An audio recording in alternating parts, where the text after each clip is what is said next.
This is Rob Tebbutt for Boxing Social, delighted to be joined by unbeaten middleweight contender Jay Quigley. We're here at the Charlie Edwards-Moreno press conference in London. How are you, Jay?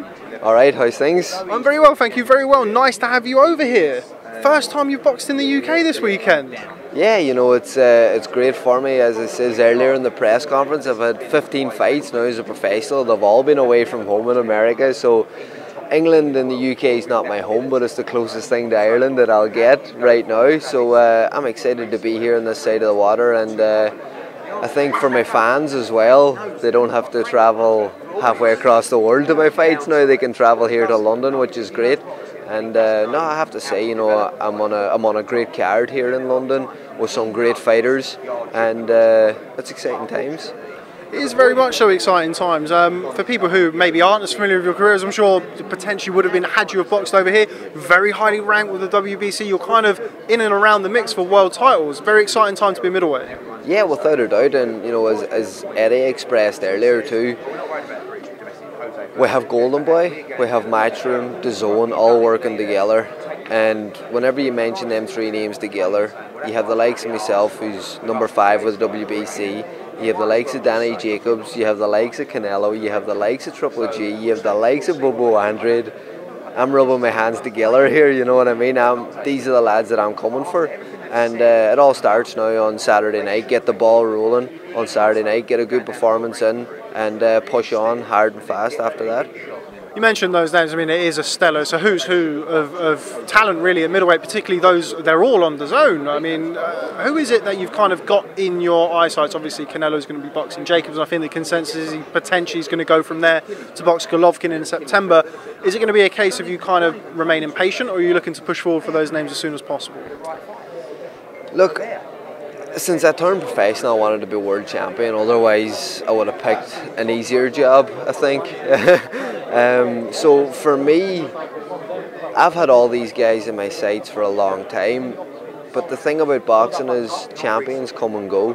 And when my time comes, whether that's going to be this year, next year, or the year after, who's to say that these guys are going to be still world champion? The table changes so much and so often that I try not to fixate and judge myself on somebody that's there right now, because as I says, when my time comes, they mightn't be the champion no more. But I think you can count on Canelo still being a massive star when my time comes, whether he's champion or not, and he's definitely somebody that I want to get into the ring with and share the ring with, and hopefully take a few straps off him while doing that, because that's what I'm in this game to do. I'm in this game to be world champion, to find out how good I am. I know I can be the best in the world in middleweight, and being in with the likes of Canelo can prove that.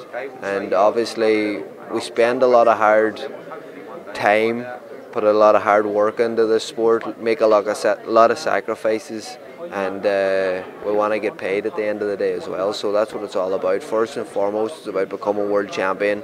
It's about fighting the best out there in the middleweight division and making a hell of a lot of money doing it. He's also with Golden Boy, which makes things even easier. Have you mentioned it to Oscar? Have you mentioned it to kind of the guys at Golden Boy? Yeah, I want him. What's the conversations been like about a potential Canelo fight? Yeah, you know, I talked to my team, Dominick Engle, my management team, Sheer Sports, and of course my promotional team, Golden Boy. We've had a few fights layout. You know, we're going to fight, I was meant to fight Ryota Murata for the WBA world title. That fell through because they overlooked Rob Brandt, and then he obviously stepped in and beat him, which I was a little pissed about, because that could have been me. But things happen for a reason, and you know, the plan was to go and win that WBA world title, have a defence, and then fight Canelo. You know, so at one stage it was 3 fights away. Now, is it still 3 fights away? We don't know. Do you know what I mean? And that's the thing about boxing. And that's the thing about being ranked number 5 in the world. You can get the call tomorrow to fight for the world title. Whether it'll be Canelo, Jacobs, Andrade, you know, who knows? But all I can do is stay busy, stay ready, and once my time comes, grab it with both hands. Now, you've mentioned Dominick Engle. You do train now in Sheffield out of the Engle gym in Winkerbank. I mentioned to you off camera, I think the first time we actually met was at the Winkerbank about a year ago when you'd just been there. How different are you now compared to when I first met you, when you were very, very fresh there? Yeah, you know, I've learned a lot since I went to the Engle gym. I learned a lot in life, more than anything else as well. You know, Dominic got me back to my skills and my talent, which got me to where I am and which got me to the level that I can get to by pure boxing, footwork, hand speed, movement, everything like that. And you know, Dominic's got me back to that, and all the lads in the gym. We've got a great atmosphere going on in there, great teamwork in there, and that's what you need in boxing. Just finally, one of your stablemates had a very spicy press conference this week. Kid Galahad challenges for the IBF World Featherweight title against Josh Warrington. Just your thoughts on that fight? Been a long time coming for Barry. Yeah, it's been a long time coming. You know, Barry had to stay patient, and Barry's a workhorse. You know what I mean? He's always in the gym. He's always staying ready. So no matter if this fight was only 6 weeks away or 12 weeks away, he's going to be ready. And I think this is going to be a great fight. A lot of people are overlooking Barry, and I think Josh might be overlooking Barry a little bit as well. But that could all just play into Barry's hands. Do you know what I mean? They mightn't take him as serious, and Barry's a world-class operator. He's a mandatory challenger for a reason, and I think it's going to be a great fight. I'm really looking forward to it. Okay, well, Jay Quigley, it's been a real pleasure to do this. First time I've actually interviewed you.